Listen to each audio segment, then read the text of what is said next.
Bienvenue sur la scène agro, un balado produit par Agro-Québec Média et présenté par FAC, pour les acteurs de l'industrie et les mordus d'agroalimentaire.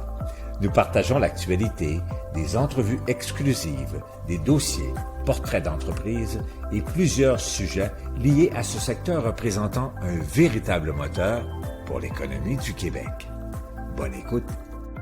Ici Lionel Levac. La ferme fromagerie caprine Cassis et Mélis de Saint-Damien-de-Buckland dans Bellechasse est un trésor du Québec agro-touristique. Pour découvrir cette petite entreprise et goûter les délicieux fromages qu'on y produit, il faut sortir de ce que l'on pourrait appeler les grands circuits. Je m'y suis rendu et je vous dis que cette visite vaut vraiment le détour. Voici mon reportage. Vous trouverez difficilement les fromages de Cassis et Mélis ailleurs qu'à la fromagerie à Saint-Damien-de-Buckland. Quelques boutiques chanceuses et de rares restaurants en offrent. Autrement, il faut visiter la ferme et y rencontrer la fromagère, ce que j'ai fait. Je suis Anne Denis, copropriétaire de la ferme Cassis et Mélis.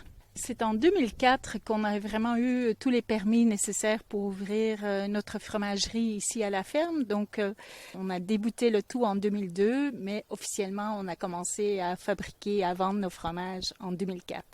Des fromages de chèvre certifiés biologiques, donc des fromages fermiers, avec la nouvelle appellation fromage fermier. On a commencé avec à peu près 25 chèvres laitières, puis maintenant on en traite à peu près 75. Et tout le lait est transformé à la ferme. Donc, il n'y a aucun lait qui part à l'extérieur. On fait vraiment différentes sortes de fromages, autant fromage frais, fromage affiné. En fait, on a commencé avec des fromages frais. Il faut savoir qu'on n'est pas désaisonnalisé. Normalement, les animaux laitiers ne donnent pas du lait durant toute l'année. Donc, elles sont chaque année en gestation. Puis, les 2 derniers mois de la gestation, on ne traite jamais les animaux. Ici, ce qui est de particulier, c'est qu'on suit le cycle naturel des animaux. Donc, les boucs sont mis avec les chèvres au mois d'août. Donc, ça veut dire que toutes les chèvres sont en même temps en gestation puis en production. Donc, chez nous, la production, les mises bas commencent au mois de janvier.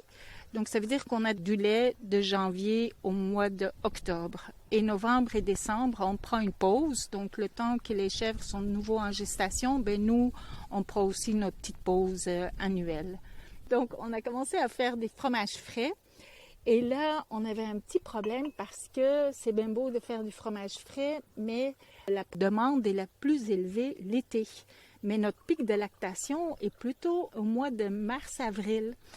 Alors, il fallait trouver un fromage de garde qu'on puisse fabriquer au printemps, mais vendre l'été. Et le Tirlun, c'est notre tome de montagne, en fait, qui est vieilli au moins 3 mois. Voilà, il est très bon. Et donc, vous avez une gamme de combien de fromages? En gros, on a quand même, avec des variantes, là, je ne les ai même pas comptées. Dans les fromages frais, on a des fromages à tartiner parce qu'on a des fromages au lait pasteurisé, donc ça nous permet d'avoir des fromages frais. Donc, autant à tartiner, les faisselles, les petits chèvres frais, donc bûchettes, donc nature et aromatisées. Ensuite, on a le galarneau qui est pâte demi-ferme, un peu comme le reblochon. Ensuite, on a le tirlun qui est pâte ferme, on a la feta qui est vraiment délicieux, puis on a aussi la gâte, un petit crottin, donc un fromage frais affiné. Ouais. L'histoire de Cassis et Mélis, vous êtes suisse, est-ce que je me trompe? Non, je suis d'origine belge, flamande, mais j'ai étudié en agronomie, donc mon rêve, c'était toujours d'avoir une ferme. Alors, quand je suis venue ici au Québec, je suis tombée en amour avec la région, avec la petite maison bleue ici. On cherchait une maison, puis on l'a trouvée ici dans Bellechasse. Et on a à peu près 23 hectares, dont 10 hectares de pâturage, puis 13 hectares de forêt. Puis au début, on pensait plus se lancer dans les petits fruits. Donc, c'est pour ça que la ferme s'appelle Cassis et Mélis. Puis, on a donné le nom à la ferme, mais on voulait être certifié biologique. Donc, ça prend 3 ans avant que la terre est certifiée bio, parce que c'est un producteur local voisin qui cultivait ici. Et durant ces 3 ans, les enfants étaient jeunes, puis on avait quelques animaux, dont 2 chèvres. Et j'ai organisé en fait un cours de fabrication de fromage avec André Fouillet, qui est mon mentor, qui est un maître fromager qui habite dans l'Outaouais. Et c'est lui qui, là, l'idée est venue, non, les chèvres, c'est plus quelque chose qui colle à notre environnement au lieu des petits fruits. Parce qu'ici, on est dans le contrefort des Appalaches. La saison est plus courte que près du fleuve. Il a encore gelé au début de la semaine. Et on est fin juin, là. Et on est fin juin et c'est vallonné, la terre est pas trop bonne. Donc, de fil en aiguille, si on veut vivre de la terre, ce serait plus intéressant avec les chèvres, donc, et faire la production de lait et la transformation. Donc, tranquillement, pas vite, on a fait toutes les demandes de permis et tout ça. Donc là, on est en opération depuis 2004. Je vous dis que le début a été vraiment très difficile. Se faire connaître, on n'est pas dans une région touristique. Puis là, si on se remet quasiment 20 ans en arrière, c'est ça, on a tellement fait goûter notre fromage, puis tellement convaincu que les fromages de chèvre peuvent être aussi très fins et très délicats. Et voilà, maintenant, c'est vraiment plaisant de voir que les gens viennent nous voir à la ferme. Mais vous ne vendez pas tout à la ferme. Vous avez quand même une certaine distribution. Très minime, de moins en moins. Disons qu'avec la pandémie, on a eu encore plus de demandes ici à la ferme. Autant qu'au début, on vendait juste 15% à la ferme, mais disons que maintenant, on vend quasiment tout à la ferme. Puis un petit pourcentage, on fait nous-mêmes les livraisons, donc Québec et Lévis. Quelques restaurants, le monastère des Augustines, chez Murphy, donc on a quelques bons restaurants, quelques épiceries fines, mais la plupart maintenant, on vend ici à la ferme. Donc on est super content que les gens viennent nous voir. Ouais. Et de toute façon, ce qui est vendu à la ferme directement sur l'exploitation, c'est toujours ce qui est le plus intéressant pour des producteurs. Pas seulement pour le producteur, mais aussi pour les clients, parce qu'ils vont toujours avoir un fromage frais. Nous, comme les fromages frais, il n'y a pas de produits de conservation, puis tout ça, donc c'est sûr que c'est plus intéressant d'acheter directement du producteur. Puis en même temps, on peut donner plein de conseils, des idées, de recettes. Puis même maintenant, les gens peuvent venir manger à la ferme. Donc, on a un petit café. Les gens peuvent prendre une petite assiette de dégustation, prendre un petit café glacé au lait de chèvre. Donc, c'est ça. On veut vraiment être transparent. On veut que les gens puissent voir ce qui se passe ici pour voir d'où vient leur fromage, en fait, qu'ils mangent. Il aura sûrement fallu que vous soyez, vous l'avez dit un peu, que vous soyez tenace là, pour développer tout ça, parce que on est en dehors des grands circuits. Là. On est véritablement en périphérie. Là. On est à quoi une trentaine, sinon une quarantaine de kilomètres du fleuve, de la route 132 et de l'autoroute 20. Donc, il faut vous connaître. Il faut savoir qu'on vient ici. On n'arrive pas ici par hasard. Non, mais on nous connaît de plus en plus. Puis en même temps, moi, j'aime ça vivre ici parce qu'on est un petit secret bien gardé. Donc, on aime avoir du beau monde, pas trop sinon, parce que sinon, on va être débordé. Donc, les gens qui nous connaissent viennent régulièrement. Il y a des gens qui viennent 1 ou 2 fois par année puis disent « Ah, on fait notre petit pèlerinage jusqu'à chez Cassis et Mélis. » Puis de toute façon, on n'a pas une production pour couvrir tout le Québec. Donc, quand on vient ici, c'est pour acheter des fromages pour son séjour dans la région, pour ramener chez soi, puis avoir des fromages pour la semaine. Donc, on est tellement petit, mais en même temps, c'est ça. Je pense que les gens apprécient d'avoir le calme des lieux, puis la beauté des lieux, puis se faire plaisir. Vous êtes d'origine belge. Est-ce que vous avez un historique familial dans la fromagerie? Absolument pas. J'ai juste étudié en agronomie, puis le souhait d'avoir une ferme, puis de vivre de la terre, en fait, c'était mon rêve. Mais j'ai pas... non, mon père m'a amené en Suisse, dans les Alpes et tout ça, mais j'ai pas vraiment d'histoire. Non, c'est ça. C'est venu petit à petit. Puis ce que j'aime ici, c'est qu'on fait de tout, autant l'élevage des chèvres qui sont absolument attachantes, la transformation...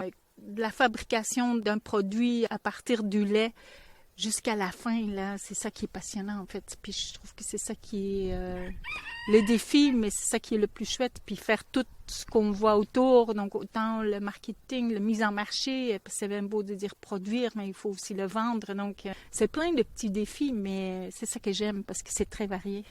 Puis on est indépendant, on est autonome. Il n'y a personne qui peut dire « OK, je ne veux pas payer ton prix ». Donc, on est libre, en fait. C'est ça que j'aime. Ouais. C'est ce que nous aimons, parce que je ne suis pas toute seule.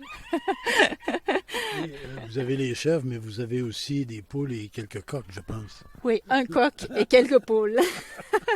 C'est ça. Pour les plaisirs de la maison et quelques œufs. Exactement. Oui, oui. Le coq est en forme? Il est très en forme, oui. Vous l'avez dit, vous n'avez pas une production qui pourrait véritablement là, tapisser le Québec de vos fromages. Mais est-ce que vous avez des projets quand même d'élaborer encore davantage votre choix de fromage, vos volumes de production, etc.? Nous, on va vraiment vers augmenter peut-être le service des clients. Donc, je peux pas augmenter mon volume. Là. J'ai mon bassin de production pour 200 litres. J'ai mes 75 chèvres. Donc, je peux pas augmenter le volume de lait. Puis, c'est pas notre souhait, en fait, parce qu'on a le pâturage, on a tout ce qu'il faut. Notre petit café, les assiettes de fromage, c'est vraiment sublime. Et aussi, en économusée, on est l'économusée de la fromagerie fermière, donc pour le lait de chèvre. Et faire apprendre aux gens tout le côté en arrière de la production. Puis en même temps, pour nous, c'est important que les enfants se sentent bien chez nous aussi.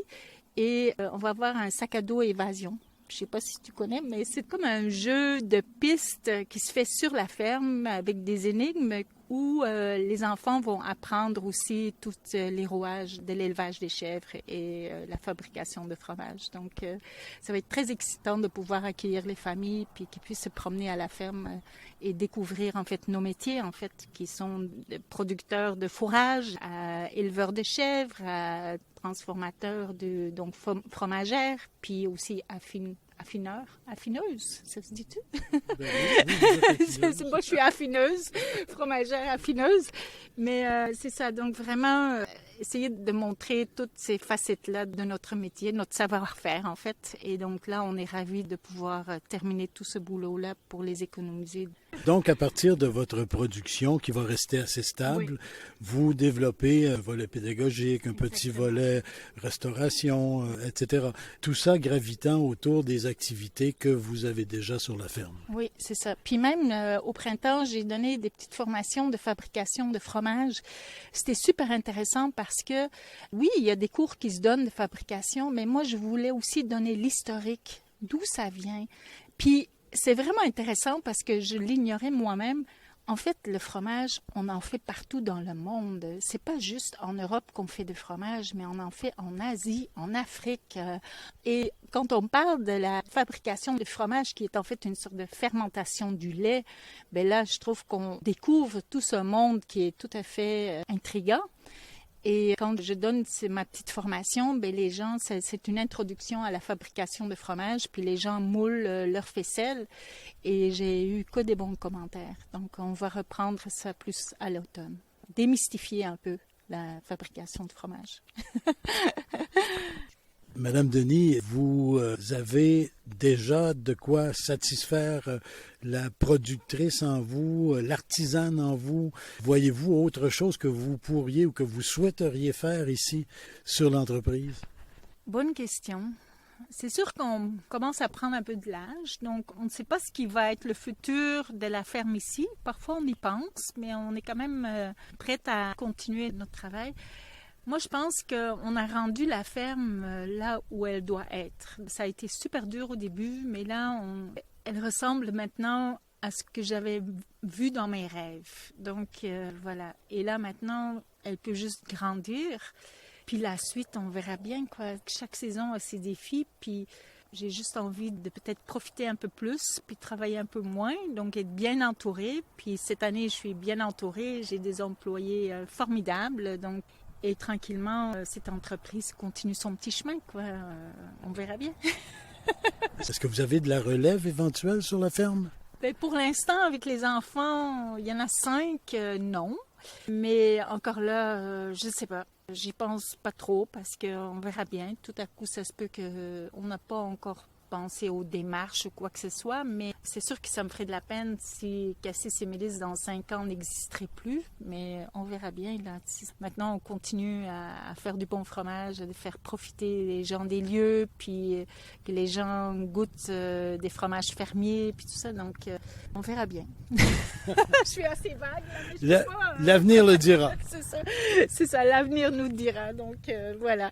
Bien, merci beaucoup et puis bonne chance pour la suite, quelle qu'elle soit. Oui, merci à toi aussi pour ta visite.